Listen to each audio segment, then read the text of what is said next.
Sa atin po mga nakaraang pag-aaral ng ilang mga kabanata ng Ecclesiastes, ating napag-alaman, the time is something that we really have to contend with. The time is a given in man's life. And that happiness in life mostly depends on timing. Yung mga ginagawa tayong tama pero mali yung timing, hindi rin nagiging maganda ang bunga. Lalo naman kung mali na yung ginawa, mali pa yung timing. So accept what time offers. Enjoy the season, enjoy the moment, that there's a time really for sadness, for happiness, a time to die, a time to live, a time for every business under heaven. That we should be ready for beginnings and endings and even other new beginnings. We also have realized that everything passes. Lahat lumalampas. So kung mahirap man yon, just endure the moment, lilipas din.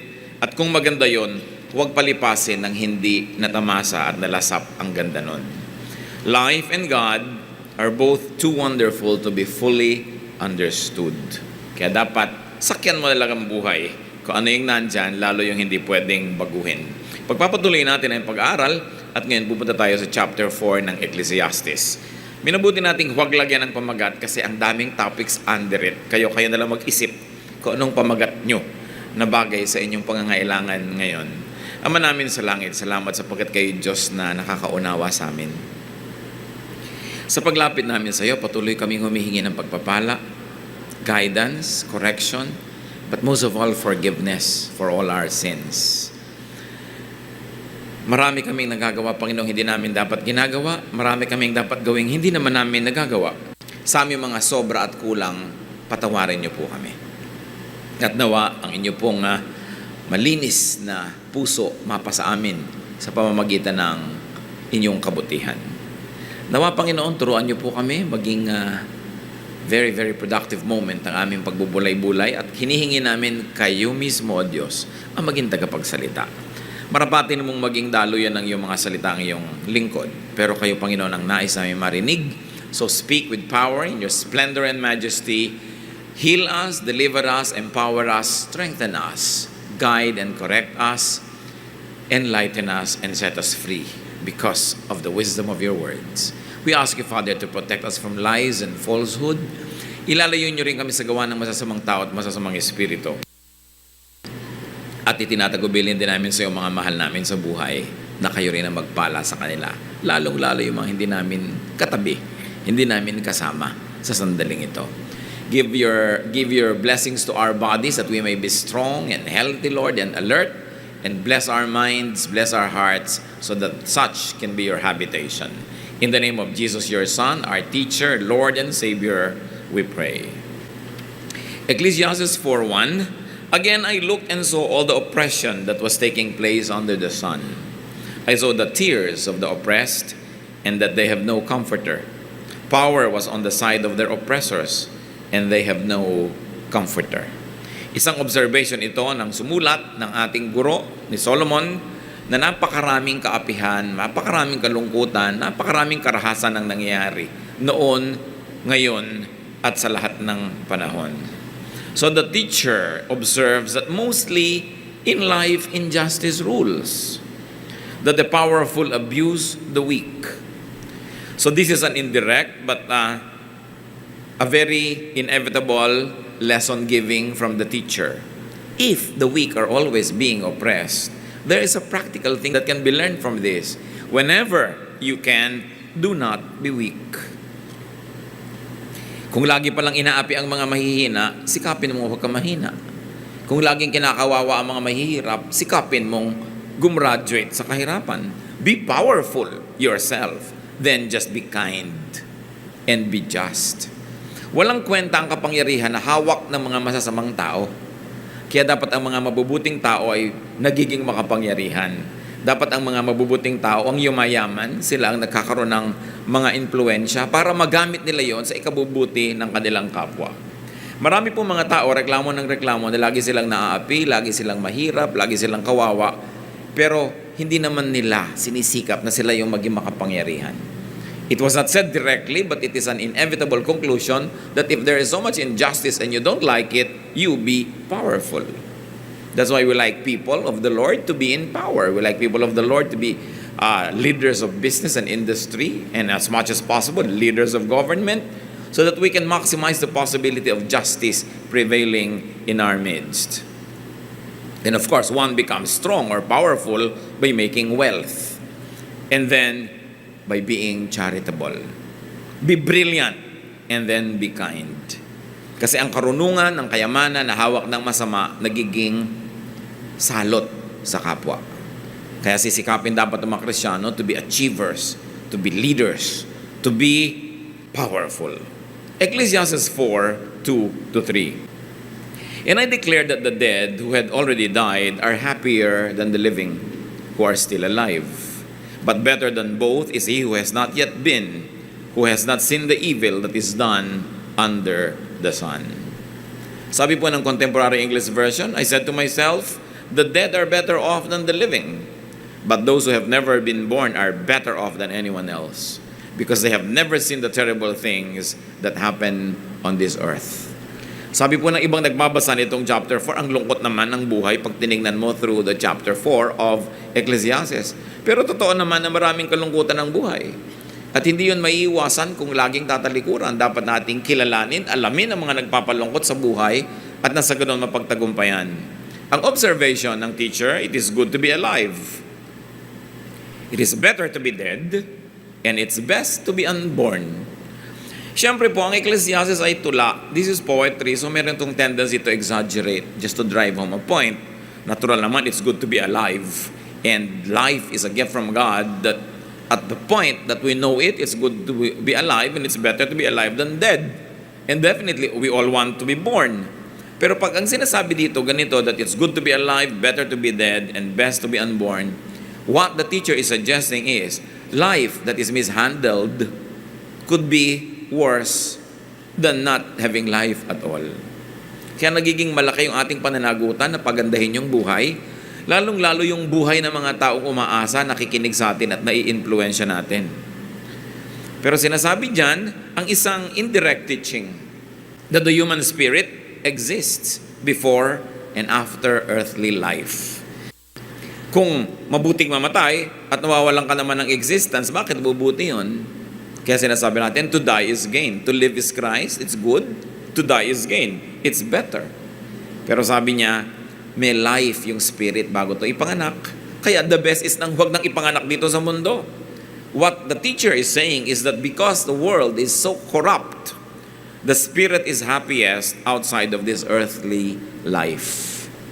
Even that is before being born or after physically dying. What is the indirect teaching here? Do not love this world too much. Yes, it's good to be alive, but it's better to be dead.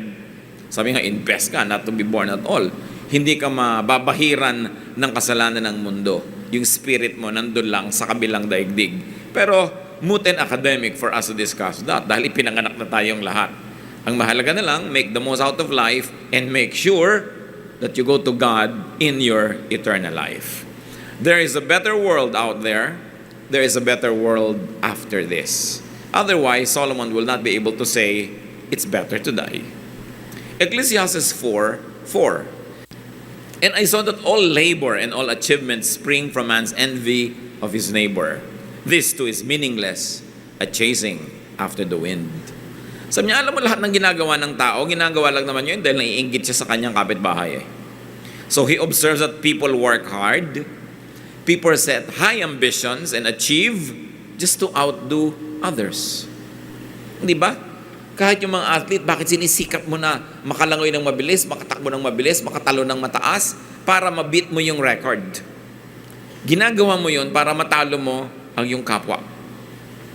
Mabuti sana ng mabuti para madaig mo yung dati mong sariling performance. So marami nag-aaral para matalo niya yung first honor dahil second honor lang siya, kailangan siya yung maging first. Marami nagpapalaki ng bahay kahit hindi kailangan para mas malaki ang bahay niya kaysa sa kanyang kapitbahay. Maraming bili ng mga gamit na hindi naman kailangan para matalbugan niya yung kanyang mga kakilalang meron ding ganung gamit. Paliitan ng bewang kasi mas maliit ang bewang ni kumare, kailangan mas maliit ang bewang mo. Ganyan, pahabaan ng buhok, paputian kasi kailangan mas maputi ka kaysa dun sa labanos. So, hindi natatapos ang paghihirap ng tao. At sabi ni Solomon, this is meaningless. Why? Because we only wear ourselves out. Napapagod lang tayo. Ano naman ang mapapalamon ay ikaw ang pinakamagandang babae sa balat ng lupa. Ano naman ang mapapalamon ay ikaw ang pinakamatalino, pinakamaganito. Sabihin ganon, we only make enemies. Because on your way to being the top, and on your way to the top, you have to outrun everybody else. You have to outdo everybody else. And we only cause others to be jealous of us when we succeed. And what's worse, when we become very competitive and we win, we only make others to be like us. Gagayahin nila tayo, magiging competitive din sila. Kaya maraming buhay, hindi nakakagawa ng mga kaibigan, mga kagalit ang nakakagawa. Kasi lagi silang nakikipag-compete. Now, what's wrong with being very successful? What is wrong with being very big is that people envy you. And there's nothing worse than being envied. Being hated is better than being envied. Kasi ang gumagawa ng pinakamasasamang nagagawa, yung naiinggit. At napakahirap na ikay makainggitan. Kung magiging matagumpay ka, maging moderately matagumpay ka lang. Don't be number one. Bakit? Ang pinakamatataas na puno ang tinatamaan ng kidlat. Ang pinakamatataas ang narating, ang pinakamalayo at masyadong masakit ang nagiging bagsak. At hindi papayag ang mga tao na matagal na ikaw number one. May aagaw at aagaw niyan. So mahirap maging number one at mas mahirap i-maintain ang pagiging number one. Ngayon, kung likas na likas sa'yo, number one ka talaga without exerting too much effort, without destroying friendships, without destroying your soul, then be number one. Pero kung sobrang inuubos mo ang lakas mo para ka lang maging number one, it's better to be number two. Nakita nyo kahit sa mga gobyerno, pagka nagkakaroon ng mga coup, nagkakaroon ng mga revolusyon, ang binabaril o pinupugutan ng ulo o yung natatapon sa ibang bansa, yun lang namang top leader ha. Yung mga number 2, number 3, namumulaklak na naman sila under a new dispensation. Mahirap yung number 1. So you prevent being envied. You contain or minimize being envied. How do you do that? Do not flaunt your trophies. Huwag niyong iparada, ipagyabang ang inyong mga achievements. Dahil wala namang natutuwa kundi nanay nyo lang. Kumisa nga sarili mong kapatid, naiinis sa'yo dahil sobra kang achiever. Sometimes the greatest envy comes from your kapatid, ha? Not from ibang tao. Kaya pinakamasasakit ang mga hidwaan ng mga magkakapatid, yung may mga malalim na mga inggitan. So how do you prevent being envied? Show some cracks. Show some imperfection. Let people know that you are suffering and they will enjoy it. Gustong-gusto natin yung wow, dalawang gandang artista, dream wedding. Magkakahiwalay din yan. You know why? Naiinggit ka eh. Ang sarap ng buhay nila, ang gaganda nila, kaya sa'yo magkakahiwalay. Kita mo na, nagkahiwalay. Tuwang-tuwa ang mga tao. May nalulungkot ba pag nagkakahiwalay mga celebrities? Diba? Yung ang gagandang babae, uy, mukha na siyang matanda ngayon, ano? 'Di ba? Hindi na siya makangiti, siguro puro siya botox. Every form of criticism is an expression of envy. Sabi mo, hindi naman niya dimple yung nasa pisngi niya, pusod na niya yan, ka-facelift, no? So, bakit mo siya binibisto? Kasi meron kang envy. Kaya kung kayo ang ganda-ganda, matutuwa ang mga kaibigan yung malaman na may hika kayo.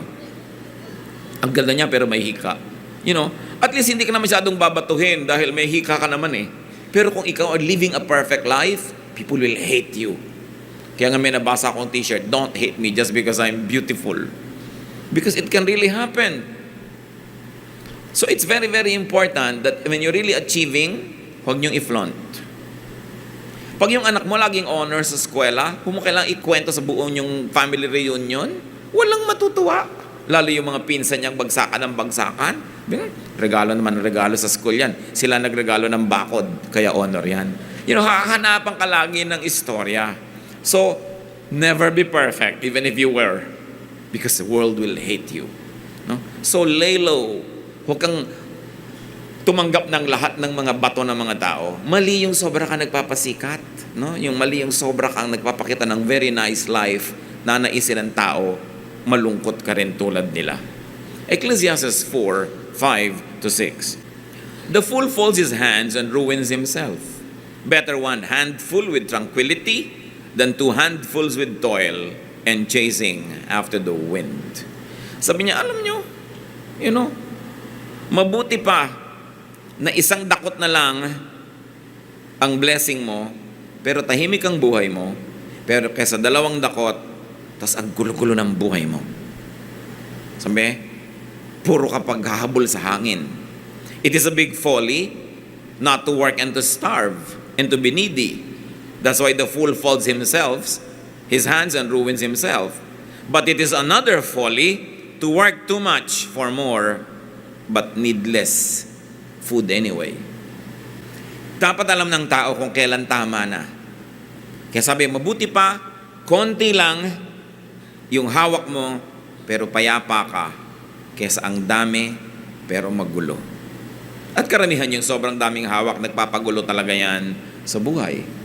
At hindi naman kung dumami ang pera mo, ibig sabihin dadami yung savings mo eh. Kasi dadami ang hihingi. Dadami ang mangungutang. Dadami ang aasa sa'yo. Ang ending mo rin kulang at kulang. Masama ka pa nga matapos ka magbigay ng pagkarami-rami. Sabi, huwag masyadong damihan. Katulad kung may asawa ka, nagtatrabaho abroad, nagkaroon na kayo ng konting kinita, konting savings, konting puhunan, tama na. Kasi papatagalin mo siya ng papatagalin doon. Lalo ka lang hihinga ng mga kamag-anak mo.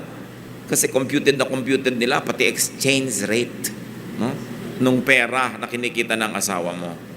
Little food, whatever food may be, enjoyed in peace is better than much food earned from overwork or earned from envy or earned from making others envious. Yung bahay mo na hindi pinakamalaki sa bayan, tama na yun. Besides, too much food will only make you fat. So too much blessing will only make you miserable. Ang dami mong babantayan. Kung may isang bahay ka, tama na, naging dalawa. Dumadami binabantayan mo, naging tatlo. Pag may bagyo, ang dami mong tatawagan, ang dami kang katiwalang kakausapin, nagugumuguho ba yung bintana, natatanggal ba yung bubong, tapos wala namang ginagawa yung mga bantay mo doon, kundi sumalakay at sila yung magparte sa mga bahay mo. It's pointless to have so much more than you need. Kaya sabi ni Solomon, magpakatalino kayo. Hindi laging mabuti na sobrang daming hawak. Hindi na kayo mapapahingan yan. Ecclesiastes 4:7-8. Again, I saw something meaningless under the sun. There was a man all alone. He had neither son nor brother. There was no end to his toil, yet his eyes were not content with his wealth. For whom am I toiling, he asked, and why am I depriving myself of enjoyment? This too is meaningless, a miserable business. And that's why, because many people overwork. Many people overproduce beyond their needs. Yung binigay niyang example, tao na wala namang umaasa sa kanya at wala naman siyang mga kamag-anak, trabaho pa rin siya ng trabaho. Maraming ganun eh, walang tigil ng katatrabaho, lampas na sa pangangailangan nila. At meron naman mga nagtatrabaho pero hindi nila ine-enjoy yung kanilang pera. Merong ang dami-daming pera, ang dilim-dilim ng bahay, ayaw malang magbukas ng ilaw. No? Ilaw na lang ng cellphone ang ginagamit. Dahil nakakatipid. Puro tipid ng tipid. Bakit ka pa nga naman nagpakahirap kung hindi mo i-enjoy yan? At kung meron ka na ng pangangailangan mo, why work so hard at the expense of your personal freedom or liberty or happiness? Meron ako mga kilalang may mga very successful businesses. Tinatanong ko, bakit ayaw nyo ipa-franchise? Ba't ayaw nyo magtayo ng maraming branches? Sabi, kontento na kami dito, masaya na kami. Sasabihin siyempre ng mga business-minded, ay pambihira naman itong mga ito. Pero sila, masaya na sila eh. Bakit pa nila dadagdagan? Gugulo daw. Isa dyan yung the original buko pie sa Los Baños. Di ba? Talagang pila-pila mga bumibili dyan. Pero pag dumilim, sara na sila. Kumikita tuloy lahat yung katabi. No? Padalangin nila, magsara na sana yung the original para kumita na yung mga nasa tabi. Kasi matutulog na sila. Gusto na nila magpahinga. Marunong silang kung kailan yung hanggang gusto lang nila. Hindi yung nasasakim ka na magdagdag pa tayo sa Alabang, magdagdag tayo sa Anilao, Batangas. Tapos ang dami mong binabantayan, ang daming taong kumukupit tuloy sa'yo, ang daming taong nag-i-strike, ang daming reklamo. Bakit mo guguloy ng buhay mo? Meron naman kasi may goal, kaya sila dumadami. Meron din yun na magandang dahilan. Pero ang iisipin mo lang, ano ba ang gusto ko sa buhay? Anong kailangan ko? And am I already overpaying with time, with labor? Tama na ba dapat? What is important is to work only for what you need. Work only for what your loved ones need. At huwag na tayo magkolekta ng sobra so that you have time to enjoy what you have already collected. Moderation is always being taught in Scripture. Sa katunayan nga, ayaw ng Panginoon ng sobrang nagsisiguro sa malayo pa. Katulad nung pag umuulan ng tinapay mula sa langit, ang utos ng Panginoon sa mga Israelite, nung siya nagpapaulan ng manna in the desert, get only what you need for the day. Kasi uulan sa umaga, kuhanan sila ng mga kakainin nila. Ngayon, yung iba, dinadamihan nila, yung lampas pa sa kakainin nila. Nung gabi, nabulok na, inuod. Kasi sabi ng Panginoon, magpapaulan ulit ako ng blessing bukas. Ba't kailangan yung itago yan? Kaya there is so much poverty because many people hoard. No? Yung kailangan na ng kapwa ngayon, hindi mo maibigay dahil nire-reserva mo pa sa next month. Now, hindi masama na meron kang konting paglalaan sa future, pero alam mo dapat kung hanggang saan lang yun. Kasi baka mamaya sobrang inilaan mo, nagdamot ka na sa kapwa, hindi ka na rin nag-enjoy, tapos bigla ka namatay, saan pupunta ngayon yung inilaan mo na yun? Kailangan talaga dyan yung act of faith. Na nananalig ka, na nandun pa rin ang Diyos bukas. Yung Diyos na nag-bless sa'yo ngayon, magbe-bless pa rin siya bukas. Although alam mo rin dapat na kung uso ka ngayon, malaki yung harvest ngayon, samantalahin mo rin yun dahil hindi laging ganun ang panahon. Marunong ka rin, pero yung moderation, kailan tama na? Nobody can tell you, kayo lang dapat ang manalangin at isettle yung hanggang saan ang tama na. Ecclesiastes 4:9-12. Two are better than one because they have a good return for their work. If one falls, his friend can help him up. But pity the man who falls and has no one to help him up. Also, if two lie down together, they will keep warm. But how can one keep warm alone? Though one may be overpowered, two can defend themselves. A cord of 3 strands is not quickly broken. Mabuti daw yung dalawa kaysa nag-iisa. Alam niyo lalo yung mga trabaho nung araw, ba naglalagari kayo, ang haba ng lagari, may tao doon sa kabila, naghihilhang kayong ganun eh. Paano mo gagawin mag-isa? Nung araw, even the grinding of grain, malaki yung gilingan. So hanggang dito ka lang sa kalahati, may isang tao doon na magtutuloy patungo sa'yo. Nagtutulungan kayo laging dalawa ng dalawa. Kasi nasabi, mabuti yung dalawa kaysa isa lang, mahirapan ka.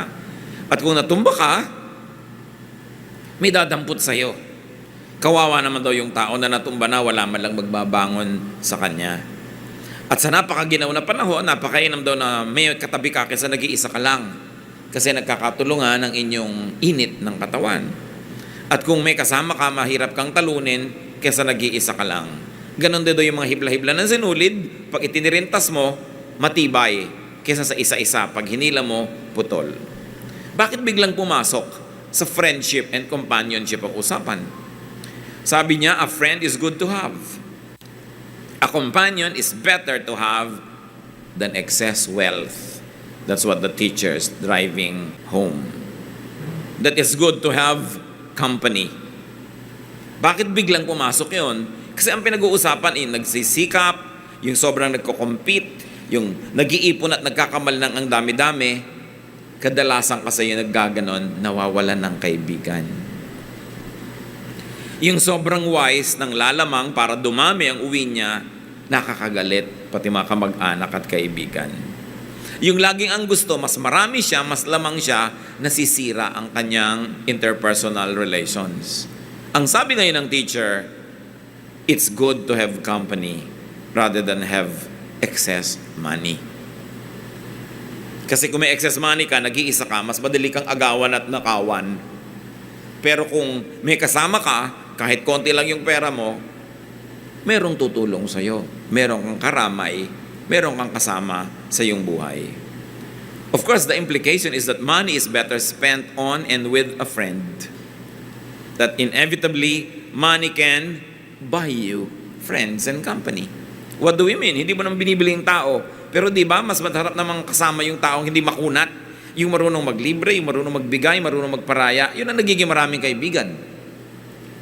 Pero yung sobrang damot, lagi nalang kabig ng kabig, lagi siyang panalo, nauubos ang kaibigan nun. Kaya kung may pera ka, sinasabi lang dito, gamitin mong pera mo para ka sumaya. Pwede kang bumili ng kausap. Magkakape ka, magmemeryenda ka, nag-iisa ka, di magsama ka kahit lilibrihin yung isasama mo, masaya ka naman. Nagkakausap kayo, nagkakatawanan kayo, kasi hindi ka naman kayang patawanin ng pera mo sa pitaka. Magbabiyahe ka, bumili ka ng kasama. Halimbawa, magtutur ka mag-isa. Paano ka naman nung kumakain ka mag-isa, naglalakad ka mag-isa? Ngayon, maggastos yung may kasama, pero iba naman yun. May kasama ka naman, kaysa ang dami-dami mong pera. So sabi niya, mahalaga yung may kaibigan, mahalaga yung may kasama pag maginaw, mahalaga pag may kasama ka na natumba ka. And ang relation nun, doon sa pera, doon sa pag-achieve is, huwag kang masyadong ganid. Huwag kang masyadong selfish, huwag kang masyadong makasarili. At nang sa ganun, magkaroon ka ng mga kaibigan. Kasi lalayuan ka ng mga tao pag nakakahalata sila na lagi kang lamang, lagi kang matuos, lagi ka nalang panalo, nobody will like you. And friends help us when we fall. Company gives comfort. Friends give security and strength. The sudden shift to the importance of friends is of course motivated by the teaching that love of money can drive friends away. Love of money can drive relatives away. Love of money can make enemies for you. Only people can love you back. Money cannot love you back. So do not love money more than people. Ecclesiastes 4:13-14. Better a poor but wise youth than an old foolish king who no longer knows how to take warning. The youth may have come from prison to the kingship, or he may have been born in poverty within his kingdom. So ikinumpare dito isang youth, walang karanasan, walang pangalan, walang credential, at isang king na may edad na. Sabi, mabuti pa kung mahirap ka lang, pero matalino kang bata, kesa foolish ka na matanda. Sa Israel kasi, at maging sa bansa natin, masyadong ibinibigay na importance sa age, tapos halos nababaliwala yung youth. Pero ang sinasabi dito ni Solomon, people should not allow youth or inexperience or lack of connection, even poverty or humble status in life to contain or inhibit them. Whatever youth means, lack of experience, lack of connection, lack of power, and lack of wealth, sabi, huwag mong payagan yan na makapigil sa'yo to achieve. Kita nyo ang daming topics halo-halo, no? Kaya ang mahalaga, piliin nyo kung ano yung pinakakailangan nyo sa mga panahon na ito at yun natandaan na mabuti. And then commit to memory all the other lessons that don't seem to be relevant to you now. Maaalala nyo yan pagkakailangan na natin yung karunungan na nagmumula doon. What Solomon was saying is that wisdom is a very, very valuable asset. You may be young, but if you're wise, it's better than being old but foolish. And remember, age is no guarantee of wisdom. May mga tumatanda rin na walang pinagkatandaan. Mas marami kapag mapupulot na aral sa mas bata kaysa sa matanda kung yung bata ay marunong. But of course, wisdom comes from knowledge. Knowledge applied to your advantage is wisdom. So how do you get wisdom? You must first of all know. So be knowledgeable. Kailangan maraming alam ang tao. Yung iba matapos sila mag-aral ng college, ayaw na magbukas ng libro kahit kailan. Knowledge is so much that you can never stop knowing. Dapat marami tayong inaalam. At ano po ang magandang alamin mga kapatid? Yung hindi natin alam. Kasi yung gusto mong subject matter, halimbawa, lagi yun ang inaalam mo. Halimbawa, mahilig ka architecture. Ang lahat ng magazine binabasa mo tungkol sa architecture. Ang tina-attenda mo ng mga lecture, mga seminar tungkol sa architecture. Ang kasama mo, puro architect. Marami kang alam tungkol sa architecture, pero na-limit ka masyado doon. Ang tao na magiging maraming karunungan, nagbubukas siya ng iba't ibang bintana ng isip niya na nakaharap sa iba't ibang direksyon para marami siyang matutunan. So kung minsan kahit ayaw mo ng ganchilyo, makikinig ka rin, a-attend ka rin ng workshop ng ganchilyo para malaman mo lang yun. At kung talagang ayaw mo, para lagi mo malaman kung ba't ayaw mo siya talaga. Hindi yung isasara mo yung isip mo sa isang bagay just because you don't like it. When you always incline to what you like, you will become a specialist in a very limited range and you will become ignorant in everything else. Kaya nakikinig tayo kahit sa mga taong iba yung interest. Sometimes you go to a dinner, you go to a party, you go to an event, and people on the table are talking things that are not interesting to you. They talk about these things. It's important to just be quiet and listen.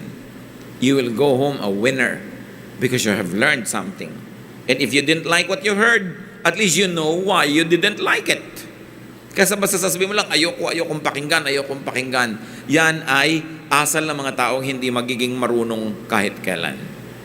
Ecclesiastes 4:15-16. I saw that all who lived and walked under the sun followed the youth, the king's successor. There was no end to all the people who were before them. But those who came later were not pleased with the successor. This too is meaningless, a chasing after the wind. Solomon is referring to details in his life that are not known to us anymore. Pero ang sinasabi lang niya, panapanahon lang yung power. Kanya-kanyang uso lang yan. That power and fame are both transient. That power and fame end. Those that stubbornly, blindly, and foolishly try to cling to power forever will know that it cannot happen. Solomon already said it. Kings come and go. Nobody stays in power forever. Especially if you're number one, you cannot be number one forever. People want you dead. People want you out of the way because they want to be number one also. So, isa pong pamantayan, isang patandaan ng isang napakahangal na leader, yung gusto niya leader forever. Na hindi na siya magre-retire, hindi na siya magpapahinga. This is the height of foolishness. And Solomon is talking about it. He says, power and fame are transient. And the easier you grasp it, the easier you accept it, the easier your life will be. Hindi ka dapat nasakim at gusto mo ikaw na lang lagi ang powerful. Akala mo ikaw na lang lagi ang marunong. Somebody's being born, somebody's being raised to take up the cudgels and to take over. Na ang isang mahalagang ibinibigay ng tao sa sarili niya, lalo kung siya ay mataas ang posisyon, dapat magkaroon din siya ng pahinga. Hindi laging siya ng siya. At masama yung laging ikaw ng ikaw kasi walang ibang madedevelop na leader. And when you suddenly expire, the company, the family, the nation might be leaderless. The greatest thing that a leader can bequeath to the led is to develop new people who will take over. Knowing that life is transient and knowing that nothing is permanent. Ano-ano sa mga chapter 4 lessons ang mahalaga sa inyo ngayon, mga kapatid? Nakita natin ang katuruan dito ni Solomon. Don't let power corrupt you. Don't let power hurt your eternal spirit. Don't let money or fame or anything that you value hurt your relationship with the people that matter in your life. Maraming mga tao nabubulagan. Nakikipagkagalit sa sariling magulang dahil lang sa isang material na bagay. Mga kapatid, nagsusumpaan, nagtatalikuran dahil lang sa mga mana o dahil sa pinaghahati-hatian. Marami mag-aasawa, pinag-aawayan lagi, pera. No? Minsan pati nagmamahalan, mga magkakaibigan, nagkakasiraan. Solomon is saying no. At the end of your life, what's important are the people who surround you when you breathe your last.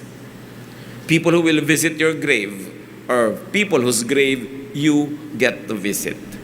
Ang lahat ng bagay nawawala, hindi dapat ipinagpapalit ang relasyon natin sa tao at lalong-lalo yung relasyon natin sa Diyos.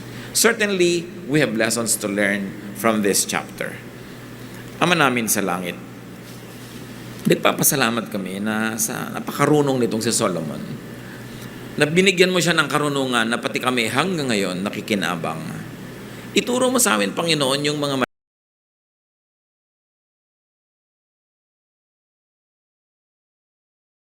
Kumusta na naman po mga kapatid sa ating mga pinag-iisip, pinaggagawa, maghapon, magdamag. Napakarami nating oras ngayon para mag-isip-isip ng mga magagandang bagay, para gunitain ng mga masasayang mga sandali sa ating buhay. At ganoon din naman mag-ayos-ayos. Palagay ko ang daming bahay na super linis na bainaw. Ang lilinis na ng mga kotse, ng mga garahe, ng mga bahay-bahay. Ilang beses na binalibaligtad at inayos sa mga cabinet at ang mga laman nito.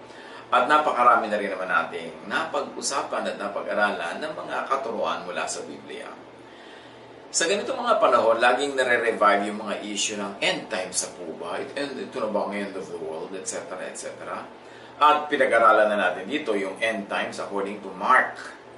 At kung gugunitay natin, ang pinag-aralan natin according to Mark, yung tinutukoy na end times was the end of the temple. It was the end of the temple life at matagal nang natapos yun. Buhay pa, yung mga original na nakapakinig sa sinabi ni Jesus ay nangyari na yung mga naganap. At dahil paulit-ulit ang mga tanong ng mga tao, tapos na ba yung end times talaga? O kailan pa yung darating? Ito na ba yun? Tingnan naman natin ngayon itong turo ni Matthew. End times according to Matthew. At napakahalaga na tingnan natin yung mga magkakaparehong sinabi ni Mark at ni Matthew at yung mga unique na kay Matthew lang natin mababasa. Matthew 24, 1-3. Jesus left the temple and was walking away when his disciples came up to him to call his attention to its buildings. So ang topic yung buildings ng temple. Do you see all these things? Jesus asked. Truly I tell you, not one stone here will be left on another, everyone will be thrown down. So, huwag tayong mawawala. Ang topic yung temple at yung mga buildings sa temple complex. At sabi ni Jesus, nakikita niyo ba yung mga yan? Walang matitira, walang malalabing mga bato na nakatungtong sa ibabaw ng kapwa bato. Guguho ang lahat ng ito, ang temple building and temple complex. As Jesus was sitting on the Mount of Olives, the disciples came to him privately. Tell us, they said, when will this happen? Meaning, when will the temple collapse? When will the temple be destroyed? And what will be the sign of your coming and the end of the age? So obviously, sa tanong na ito, sabay-sabay o magkakasunod o nasa isang time frame lang yung pagkagiba ng templo, yung pagdating ni Jesus, at yung pagwawakas ng panahon, the end of the age. Anong age yun? Age nga of the temple and age of of all other things associated with temple worship and temple sacrifice. Kaya sabi ni Jesus, do you see all these things? Truly I tell you, not one stone here will be left on another. Everyone will be thrown down. So Jesus says the temple and its buildings will be destroyed, will cease to exist, will end. Jesus says that the time, the period, the age of the temple will end. Matatapos ang kanyang panahon, ang kanyang pagkauso, ang kanyang power, ang kanyang activities. Why? Why? To start a new age, perhaps? To start the age of the Spirit? And later on, as we read Acts, we will find out that the end of the temple age will begin a new age, the age of the Spirit. The Spirit will dwell in the new temple, which means the believers. And the believers will be the new temple. Kaya hindi na magkakaroon ng pangangailangan doon sa templong bato dahil sa templo na ng puso ng mananampalataya ang lilipatan ng simbolo ng presensya ng Diyos. Kaya sinasabi rin kahit noon pa, I will replace your heart of stone with the heart of flesh. So ganun din yun, ang magiging templo ng Diyos, ng Espiritu ay hindi na stone, kundi flesh. Yung mga human beings, puso, isipan ng mga mananalig kay Jesus. Matthew 24, 4-14. Dahil tinatanong siya, ano po ba ang mga sign na mawawasak na ang templo, darating na kayo, at matatapos na ang panahon? Watch out that no one deceives you. Then Jesus enumerates the signs of the coming of the end of the temple age. At ito, babasahin ko na lang isa-isa, pag-usapan natin tuloy-tuloy, hindi ko na i-discuss kasi diniscuss ito sa Mark. Balikan nyo na lang yung ating message nung end according to Mark.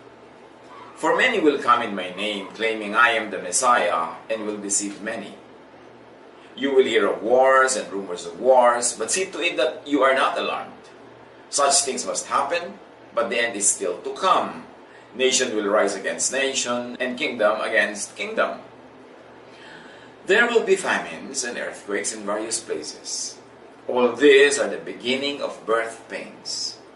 Then you will be handed over to be persecuted and put to death, and you will be hated by all nations because of me. At that time, many will turn away from the faith and will betray and hate each other. and many false prophets will appear and deceive many people. Because of the increase of wickedness, the love of most will grow cold. But the one who stands firm to the end, meaning the end of this difficult time, will be saved.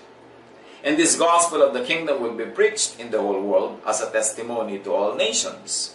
Sinabi din yan sa Mark at ipinaliwanag na natin at maganda ulitin ito kasi mahalaga yung point na ito. Na all the nations, the so-called nations known to the Israelites at that time, were assembled in Jerusalem during the time of Pentecost, when the Holy Spirit came. So in a manner of speaking, the word of the gospel, the good news about Jesus, reached all the nations all at one time during Pentecost. Hindi kailangan maging literal na pupuntahan mo bawat miyembro ng United Nations ngayon para matupad yun. Natupad kasi ang lahat ng ito na sinabi ni Jesus noong panahon pa lang nila. Hindi pa nauubos yung mga first generation believers, nagganap ang lahat ng ito. Dahil sabi ni Jesus, magaganap yun bago sila lubusang mamatay at maubos. Acts 2:5. Now they were staying in Jerusalem, God-fearing Jews from every nation under heaven, and then the end of the temple age will come.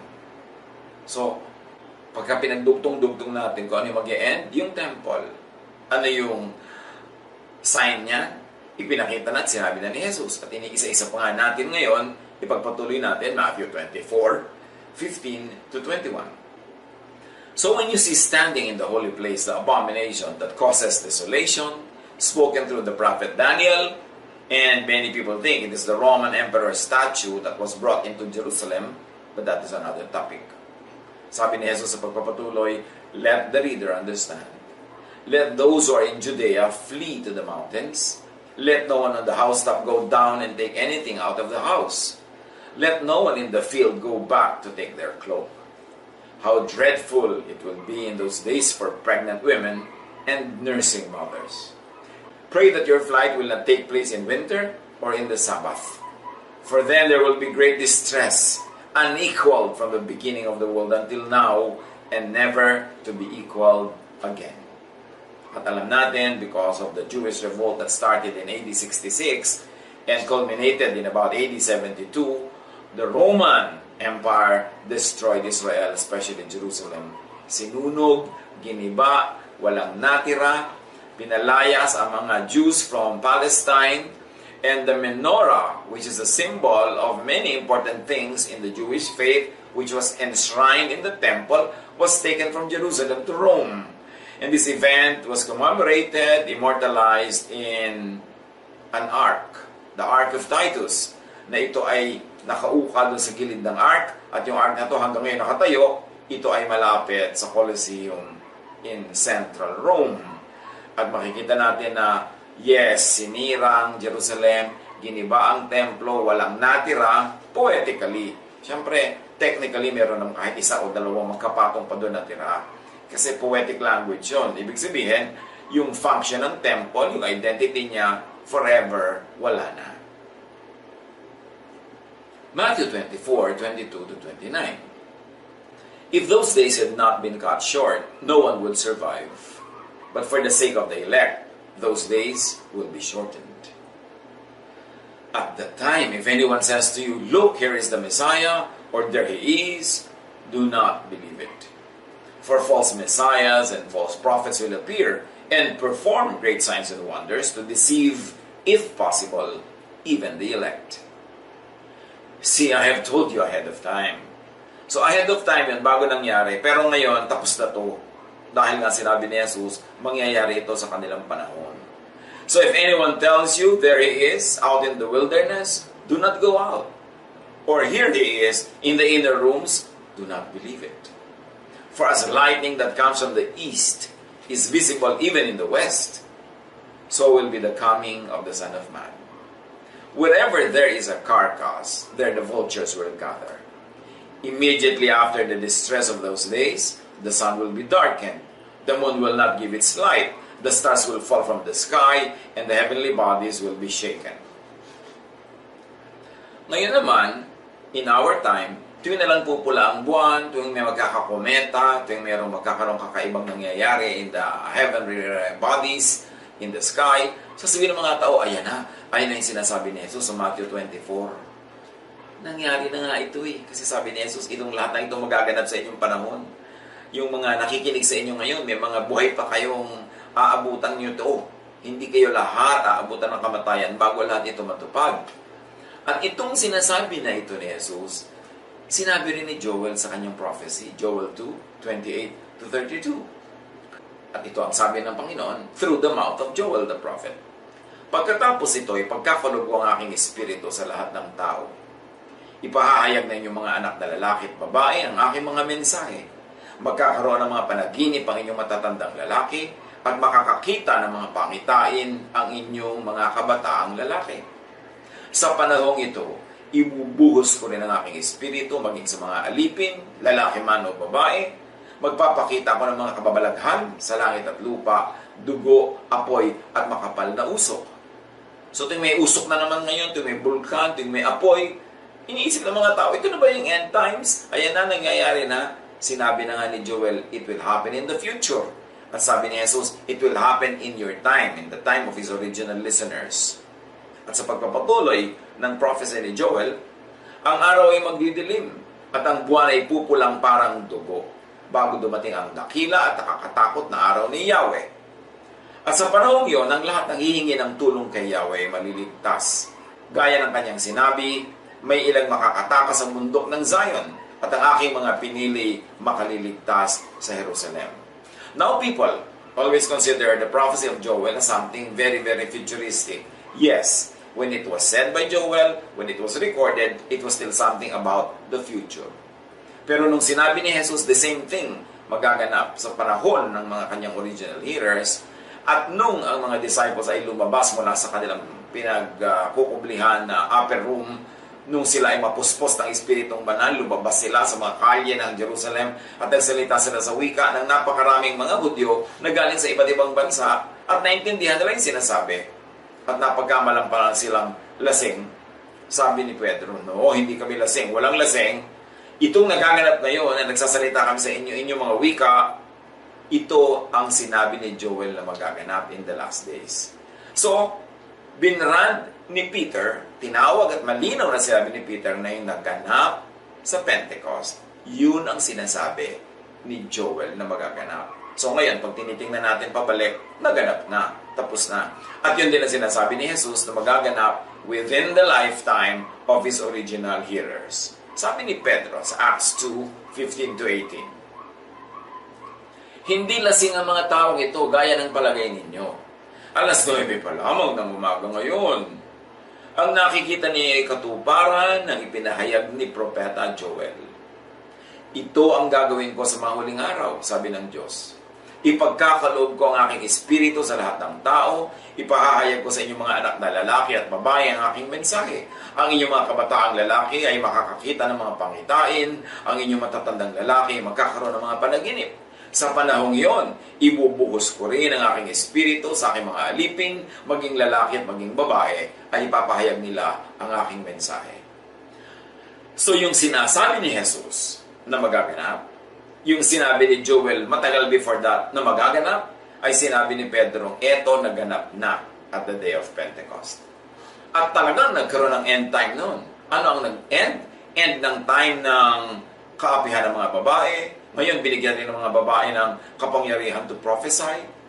End time ng pamamayagpag lang ng mga middle-aged, upper-class men. Kasi ngayon, pati mga alipin, bibigyan ng espiritu ng Diyos para magpahayag, magkaroon ng mga vision ng mga matatandang lalaki. In other words, may mga raming nag-end. End time ng social inequality, end time ng franchise ng mga priest, at ng mga prophet sa paghahayag ng mga kalooban at kagustuhan ng Diyos, at end time ng temple as a building, as an institution, as a religious system. Yun ang end time, hindi end ng planet. Kasi walang sinabing end of the world. It is a mistranslation. Ang sinabi, end of the age. End of an age, end of an era. Parang, tapos na ang panahon ng Kastila, ang panahon ng Hapon, ang panahon ni ganito, ang panahon ni Mahoma, tapos na. Yun ang end of the age. At talagang may natapos nung Day of Pentecost. and some years, and some months, and a little time before and after that. Kasi porous naman yung time, hindi siya precise na parang end punto, tapos agad lahat. At nakita natin na natapos ang temple noong AD 72 at hanggang ngayon hindi pa yung nabuo. Hindi na nga nakapag-practice doon ng mga Jew ng kanilang ancient practice. At ngayon, ibang religion na ang may-ari ng temple na yun, ng Temple Mount. So, tapos na talaga yung templo. At kung mayroong mga gustong buuin pa uli yung templo, anong gagawin mo? Aawayin mo yung mga nakatira ngayon doon. Magkakaguluhan nyo yung pag-aagawan nyo yan. At para ano't bubuuin ang templo? Para maghain uli ng mga hayop, mga dugo. Tapos na nga. By one single sacrifice of Jesus, He finished once for all the work of redemption. Kaya, dapat linawin natin yan. Ang dami kasi laging natatakot na mag-e-end na yung world according to Matthew 24, according to Mark. Tapos na yung event na yun.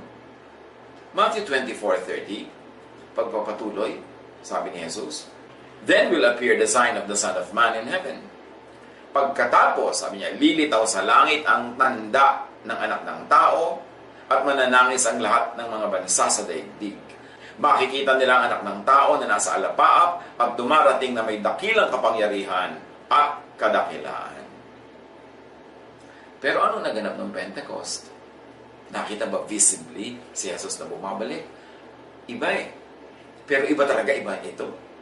Kasi sabi ng Acts 2:2, "Suddenly, a sound like the blowing of a violent wind came from heaven and filled the whole house where they were sitting." At napuspos sila ng dumating na Espiritong Banal. Hindi naman katakataka na dumating ang Espiritong Banal. Kasi sabi ni Jesus, "I will never leave you. I will never let you alone. I'm going to send the Holy Spirit to be with you, to be your comforter, to be your guide, to be your light." So, kaya si Jesus man, siya man ang bumalik o ang Espiritong Banal na ipinadala niya, pareho lang yun. Kasi yun ang pangako ni Jesus, na pag alis niya, ipapadala niya ang Espiritong Banal. Kaya pag-akyat niya sa langit, hindi naman nagtagal, nangyari na yung Pentecost, natupad ang sinasabi ni Jesus na magpapadala siya ng taga-aliw, taga-turo, taga-pagliwanag, at yun ang Espiritu.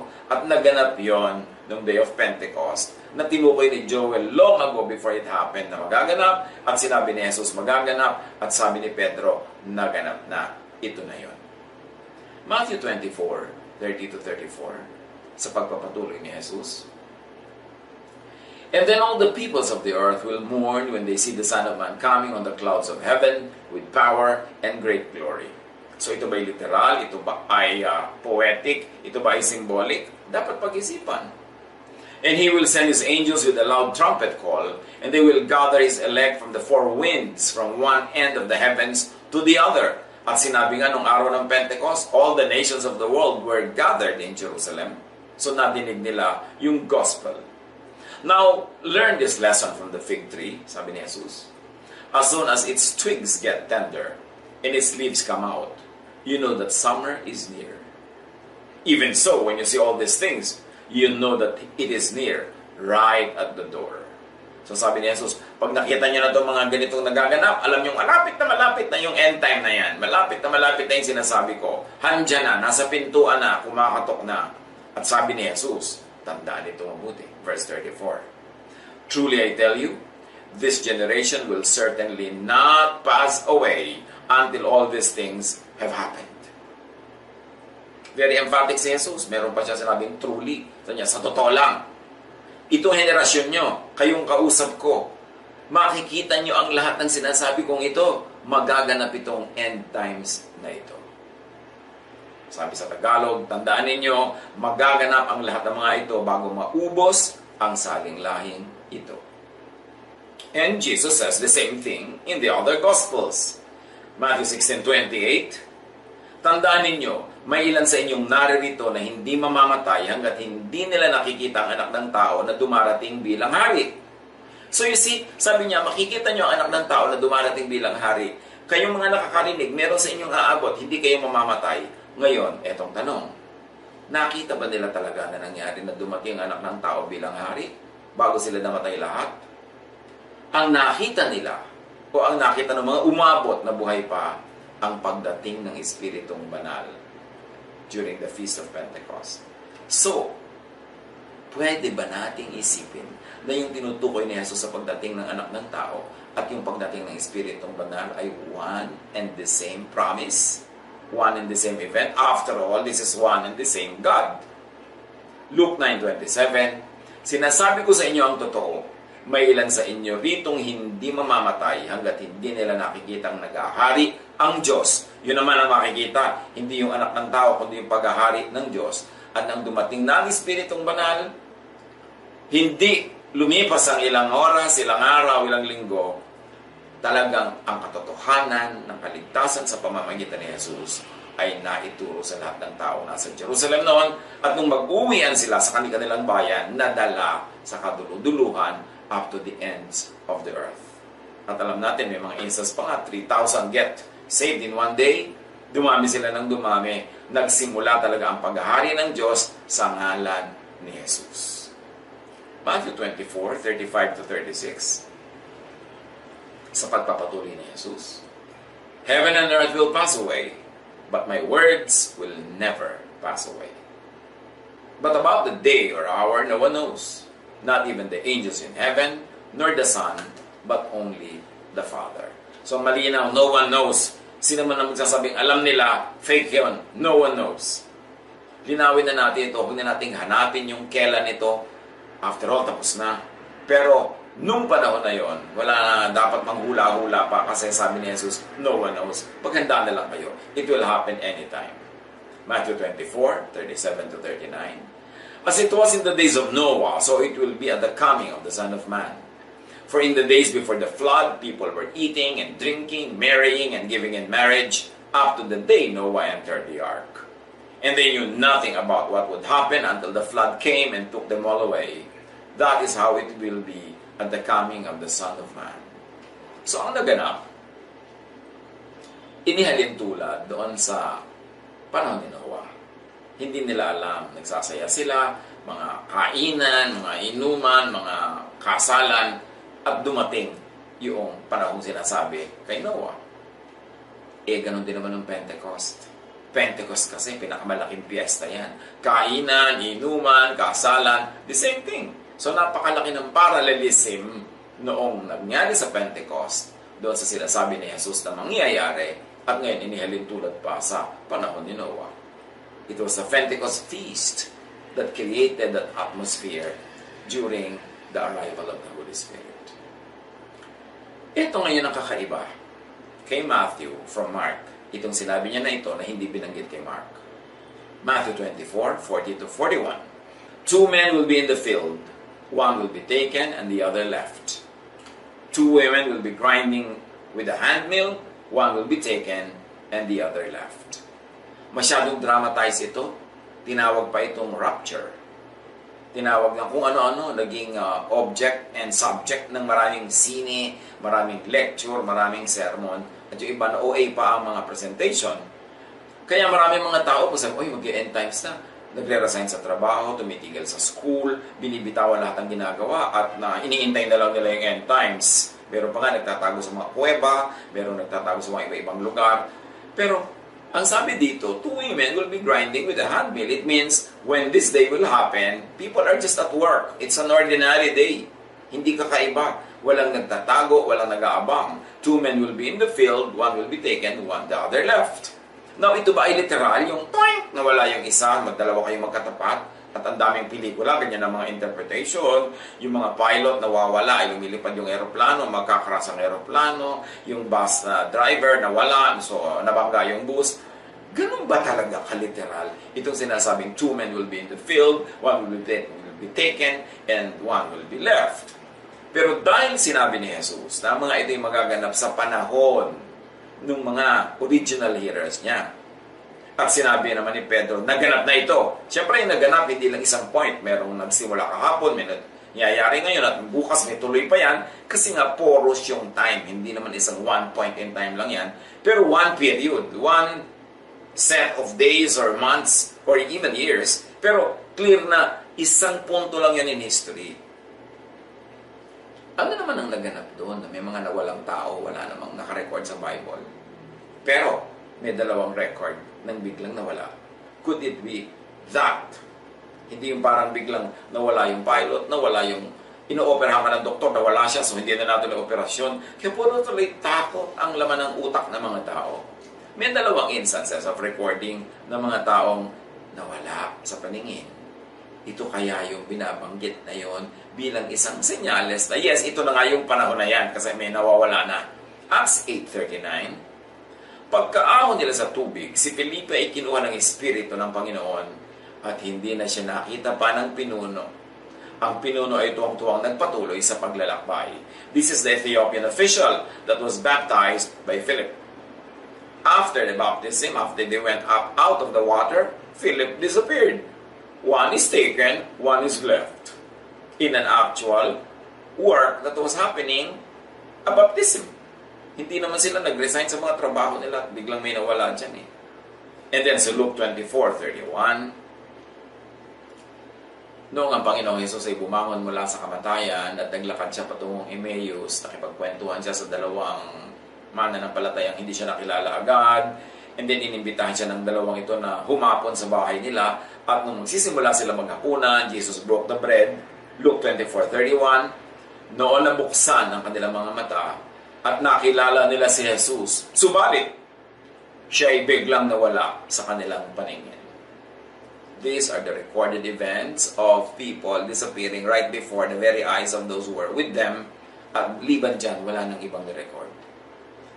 So we should not be too licentious naman to extend this notice, this sinasabi ng Panginoon na senyales ng mga panahon na nag-e-end na nga yung temple, nag-e-end na yung age na yon, na sobrang extended natin ito, that it creates fear. So we have enough, we have at least 2 examples of people disappearing before the eyes of those who were with them. Could this be another sign, really, na yes, ito na nga yung panahon na tinutukoy